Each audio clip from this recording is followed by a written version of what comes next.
दुनिया में 50 से ज़्यादा इस्लामी मुल्क हैं, लेकिन वहाँ से इस तरह का रिएक्शन आपको नहीं आएगा।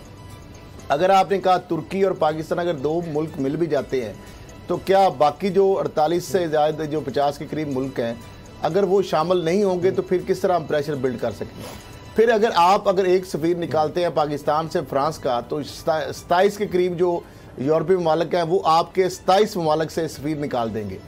तो अब ये सारी चीज़ें पाकिस्तान को भी देखनी है कि एक पाकिस्तान पूरे आलम इस्लाम की का ये दुरुस्त फैसला है, क्योंकि बहुत से लोग ये कहते हैं कि अगर पाकिस्तान ये कोशिश अकेले करेगा तो इसका कोई खास फायदा नहीं होगा। पहले भी पाकिस्तान ने बड़ी कोशिशें की, फ्रांस ने जिन दो मुल्कों का नाम लिया, बाकायदा एहतजाज किया, बड़े सख्त अल्फाज इस्तेमाल किए, तुर्की और पाकिस्तान के, जी ये हमारे अंदरूनी मामलात में दखल दे रहे हैं। तो पाकिस्तान तो पहले भी इस तरह की कोशिश कर चुका है। अहमद साहब, इससे पहले वज़ीर-ए-आज़म पाकिस्तान ने जब ये गुस्ताखाना खाकों का मामला आया था तो पूरी दुनिया के इस्लामी ममालिक के सरबराहान को लेटर भी लिखे थे और दोबारा जिस तरह उन्होंने कहा कि बज़ाते खुद वो नामूस रसूल सल्लल्लाहु अलैहि वसल्लम के हवाले से जो तमाम ममालिक के हुक्मरानों को एतमाद में लेने जा रहे हैं और ऐसी सोच पाई जा रही है कि इस मामले को मुसलमानों के लिए जो अहमियत सारी दुनिया के इंसानों को आगाह किया जाए।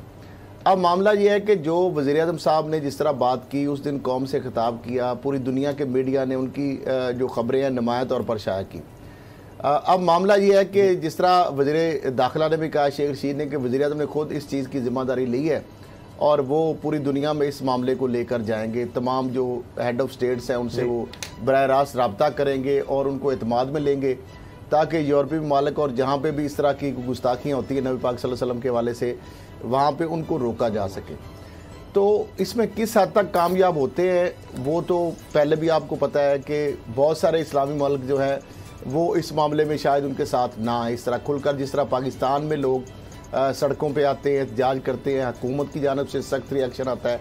आपने देखा कि पूरी दुनिया में 50 से ज़्यादा इस्लामी मुल्क हैं, लेकिन वहाँ से इस तरह का रिएक्शन आपको नहीं आएगा। अगर आपने कहा तुर्की और पाकिस्तान अगर दो मुल्क मिल भी जाते हैं तो क्या बाकी जो 48 से ज़्यादा जो 50 के करीब मुल्क हैं अगर वो शामिल नहीं होंगे तो फिर किस तरह हम प्रेशर बिल्ड कर सकेंगे।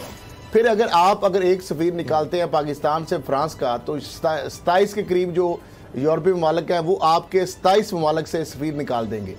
तो अब ये सारी चीज़ें पाकिस्तान को भी देखनी है कि एक पाकिस्तान पूरे आलम इस्लाम की ठेकेदारी किस तरह ले सकता है, किस तरीके से वो सारी ताकत, सारी वो जो कुव्वत है वो पाकिस्तान जो है वो उसको इस्तेमाल कर सकता है।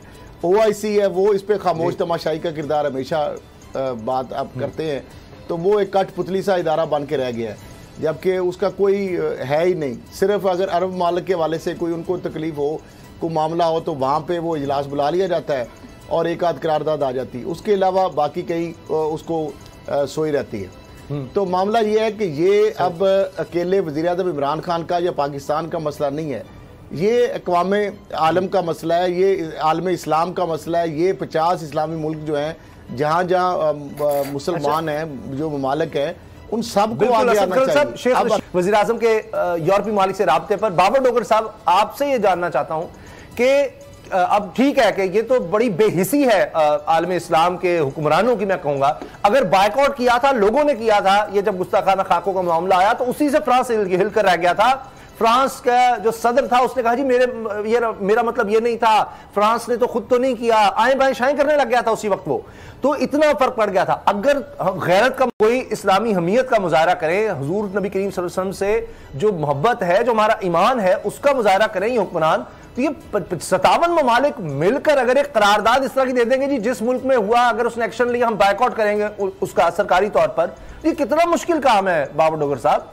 उसामा साहब, आपने बिल्कुल सही कहा। सबसे इफेक्टिव और सबसे बेहतरीन जो प्लेटफॉर्म है, सबसे मजबूत जो प्लेटफॉर्म है वो OIC है। अब OIC में 57 मुस्लिम ममालिक है, होना तो ये चाहिए था कि उसका स्पेशल इजलास होना चाहिए था, उसमें एक स्ट्रॉन्ग, मजबूत, ताकतवर किस्म की रेजोल्यूशन आनी चाहिए थी, एक जॉइंट रेजोल्यूशन आनी चाहिए थी। लेकिन अनफॉर्चुनेटली हो क्या रहा है, ये वो OIC है जो कि कश्मीर के इशू पर, कश्मीर पर जिस तरह से मुसलमानों पर मुजालिम ढाए जा रहे हैं, ये आज तक उस पर तो आवाज नहीं उठा सकी। यहाँ पर तमाम ममालिक के अपने अपने स्टेक हैं, अपने अपने फायदे हैं, वो अपने फायदे देख रहे हैं, शॉर्ट टर्म फायदे देखते हैं। इस्लाम की किसी को कोई फिक्र नहीं है, मुसलमानों की किसी को फिक्र नहीं है। वो मकसद जिसके लिए OIC बनी थी, वो मकसद तो मनो मिट्टी के नीचे दबा हुआ है। अब जिसा खरल साहब कह रहे थे कि अरब मुल्कों को अपना कोई इशू हो, उस पर वो मीटिंग बुला लेते हैं, उस पर वो करारदाद भी ले आते हैं, लेकिन इससे आगे कुछ भी नहीं है। अगर ये 57 मुल्क फैसला कर ले कि जनाब हमने फ्रांस का बायकॉट करना है, हमने वहां से अपने सफीर वापस बुलाने हैं, तो यकीनन फ्रांस जो है वो उसको बहुत बड़ा नुकसान पहुंचेगा। तो क्यों नहीं बाबर डोगर साहब, देखिए ये तो किसी हर मुसलमान का है, कोई और कुछ करे ना करे, एक भी मुसलमान अगर इस दुनिया में बाकी है तो वो भी हुजूर की नामूस के लिए उसको खड़ा होना उसका फर्ज है, वरना तो उसका ईमान का, उसके वजूद का कोई जवाब बाकी नहीं रहता। इसलिए पाकिस्तान तो करे ही करे, बिल्कुल अच्छी बात है, लेकिन ये यानी मईशत के लिए चले आप कश्मीरियों की बात आवाज नहीं उठाते, आप मईशत की खातिर इसराइल से ताल्लुकात आप बना लेते हैं, चले वो भी, लेकिन नामूस रिसालत से बढ़कर तो कोई मामला हो ही नहीं सकता, चाहे हुक्मरान है कोई भी है। तो ये क्यों नहीं इकट्ठे होते, बजाय इसके फोन कर रहा है हर एक को, वो सब करें यार, जो पाकिस्तान में हुआ है हमें इसका एहसास है, आए। उसामा साहब, ये जो अरब ममालिक हैं, इनकी अरबों डॉलर की इन्वेस्टमेंट है फ्रांस में, इनके अरबों डॉलर के बैंक अकाउंट्स हैं फ्रांस में। फ्रांस इनके लिए याशी का अड्डा है, ये वहां जाकर याशियां करते हैं, वहां पर इन्होंने प्रॉपर्टीज खरीदी हुई हैं, वहां पर इन्होंने बिजनेस किए हुए हैं, अब इनके सारे स्टेक तो वहां पर लगे हुए हैं। जब इवन ये जब नामूस की बात आती है, दीन की भी बात आती है, तो इनको अपनी याशियों की फिक्र पड़ जाती है। इनका इस्लाम से ऐसा कोई दूर दूर तक ताल्लुक नहीं है, ये सारे सिर्फ अपना जाती फायदा देखते हैं कि इनका जाती फायदा कहां पर है। अब पाकिस्तान पर आ जाते हैं। बाबर डोगर साहब, आप दोनों से मेरे पास सिर्फ 2 मिनट हैं, एक मिनट में असद खरल साहब, शेख रशीद साहब ने जो सारी तफसील बताई है मेरे सामने है, 700 पुलिस एहलकार इसमें जख्मी हुए, कई इसमें शहीद हुए, एक खाना जंगी की फजा कायम करने की कोशिश की, भारत ने पूरा प्रोपेगेंडा किया। और शेख रशीद कह रहे हैं, वज़ीर दाखिला कह रहे हैं कि इतवार तक मामला बड़े बेहतर चल रहे थे, फिर अचानक एक इस तरह का प्रोपेगेंडा शुरू हुआ कि हालात जो है बड़े खराब होने लग गए। साथ वो कह रहे हैं कि 30 गाड़ियां जलाई गई और 210 मुकदमात अदालती कार्रवाई के अमल से गुजरेंगे। 773 में से 669 अफराद को रिहा किया गया जो MPO के तहत थे, बाकी केसेस चलेंगे। तहरीक लब्बैक के हवाले से कह रहे हैं कि जी उनके सरबरा साद हुसैन रिजवी का मुकदमा भी चलेगा, और जो उन पर ये पाबंदी है TLP पर कालअदम करार दिया गया, 30 रोज के अंदर अपील की जानी है, उसका फिर उनकी तरफ से जवाब आएगा, कमेटी में मामला जाएगा। जबकि अली मोहम्मद खान साहब वजीर हैं, उन्होंने कहा है कि पाबंदी हटाई जाएगी। देखिए क्या हो रहा है असद खरल साहब? क्या ये ख्याल है, जब मुझे लग रहा है कि पाबंदी जी हट जाएगी। शेख रशीद साहब वही वजीर दाखिला हैं जिन्होंने कहा था कि ये करारदाद जो है असम्बली में पेश नहीं की जाएगी। ठीक 2-3 दिन बाद आपने देखा करारदाद असम्बली में पेश हो गई। अब वो कह रहे हैं कि ये पाबंदी नहीं हटाई जाएगी जिस तरह उन्होंने कहा।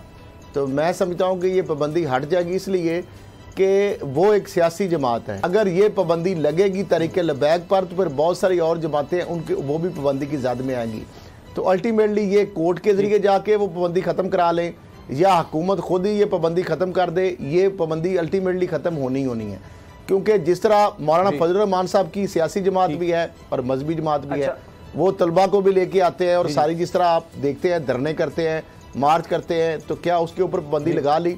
मिनाजुल कुरान का मामला आया, उन्होंने भी इस तरह धरना दिया, चलें ठीक है, ये भी नॉन वायलेंट थे, वो भी नॉन वायलेंट थे।